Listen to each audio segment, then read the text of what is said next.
অপছন্দ করতে পারেন, কিন্তু জামাত ইসলাম একটি বাংলাদেশের বর্তমান সময়ের সবচেয়ে জনপ্রিয় রাজনৈতিক দল।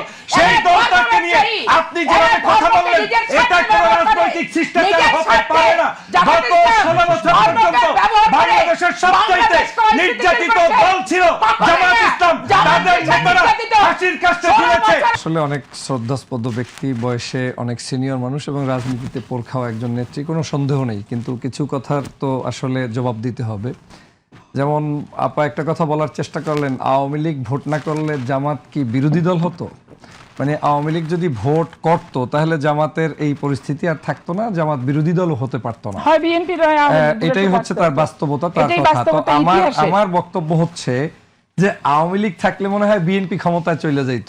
মানে অবস্থাটা হয়েছে এই, গত 16 বছর পর্যন্ত বিএনপি জামাত সবাই কিন্তু সমহারে নির্যাতিত ছিল।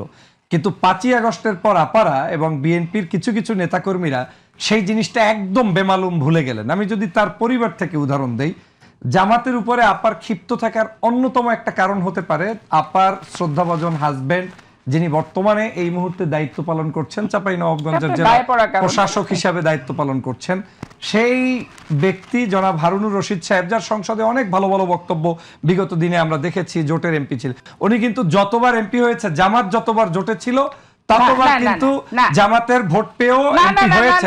জোটের ভাইয়েরাই আপনি হতে পারেন না, জোট ছাড়া এক সালের আপনার একটু বলতে দেন আমাকে। সারা বাংলাদেশের যে প্রেক্ষাপট, যখনই জামাতের সাথে একটা সুসম্পর্ক থাকে, সেই সম্পর্কটার জেরে কিন্তু তাদের একটা ভোট ব্যাংক থাকে, তখন বলার তো সুযোগ পায়।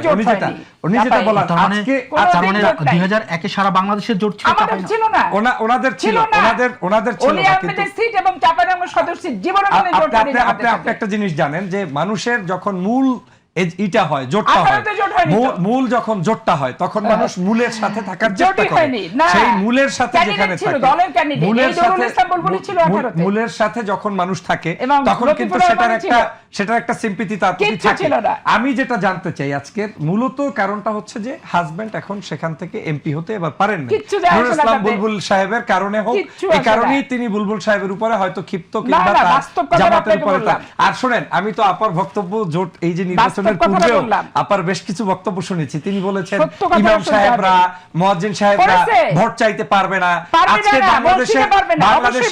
বাংলাদেশের একজন কৃষক, শ্রমিক, রিকশাওয়ালা, রাস্তাঘাটের যে কোনো ব্যক্তি, যে কোনো প্রফেশনে থাকে, তিনি যদি ভোট চাইতে পারেন, তাহলে জামাত শিবিরের কিংবা সাধারণ নাগরিক কিংবা মসজিদের ইমাম, কারি, মুয়াজ্জিন প্রত্যেকে যে কোনো জায়গায় ভোট চাইতে পারবে, এটা তাদের অধিকার।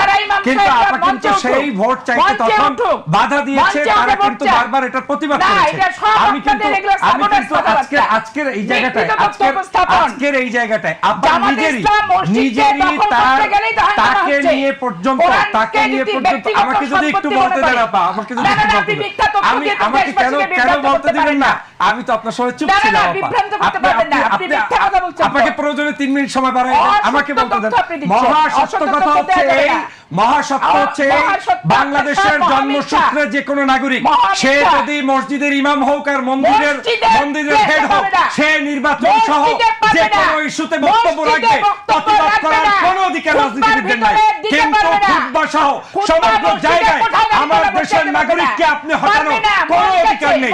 যেটা আপনি করেছেন নির্বাচনের পূর্বে, সেটা চরমভাবে রাজনৈতিকভাবে তিনি ধৃষ্টতা দেখিয়েছেন। আমি মনে করি আপনার মতো একজন দিগ্গজ রাজনীতিবিদ, তার পক্ষে বক্তব্য দেওয়া ঠিক হয়নি, এটা ঠিক হয়নি। আপনি জামাত ইসলামকে অপছন্দ করতে পারেন, কিন্তু জামাত ইসলাম একটি বাংলাদেশের বর্তমান সময়ের সবচেয়ে জনপ্রিয় রাজনৈতিক দল। সেই দলটাকে নিয়ে আপনি যেভাবে কথা বললেন, এটা কোনো রাজনৈতিক শিষ্টাচার হতে পারে না। গত 16 বছর পর্যন্ত বাংলাদেশের সবচেয়ে নির্যাতিত দল ছিল জামাত ইসলাম। তাদের নেতারা ফাঁসির কাস্টে ঝুলেছে।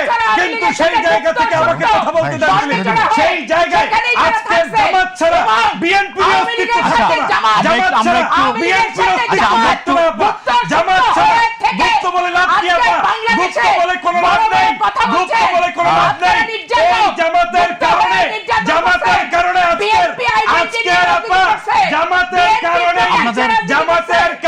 আপনাদের দুজনকে অসংখ্য ধন্যবাদ। আপনাদের দুজনকে অসংখ্য ধন্যবাদ। দর্শক, আমাকে বলতে দেন প্লিজ, আমাকে এক মিনিট বলতে দেন, আমাকে বলতে দেন প্লিজ, আমাকে বলতে দেন, প্লিজ আমাকে একটু বলতে দেন, আমাকে বলতেই দাও, আমাকে একটু বলতে দেন প্লিজ, আপা একটু বলতে দেন, বলতে দেন। আপনাদের দুজনকে অসংখ্য ধন্যবাদ। আমাকে বলতে দেন প্লিজ, আপনি আমাকে বলতে দেন। থামেন। আপনাকে একটু থামান প্লিজ, আপনাকে একটু থামান।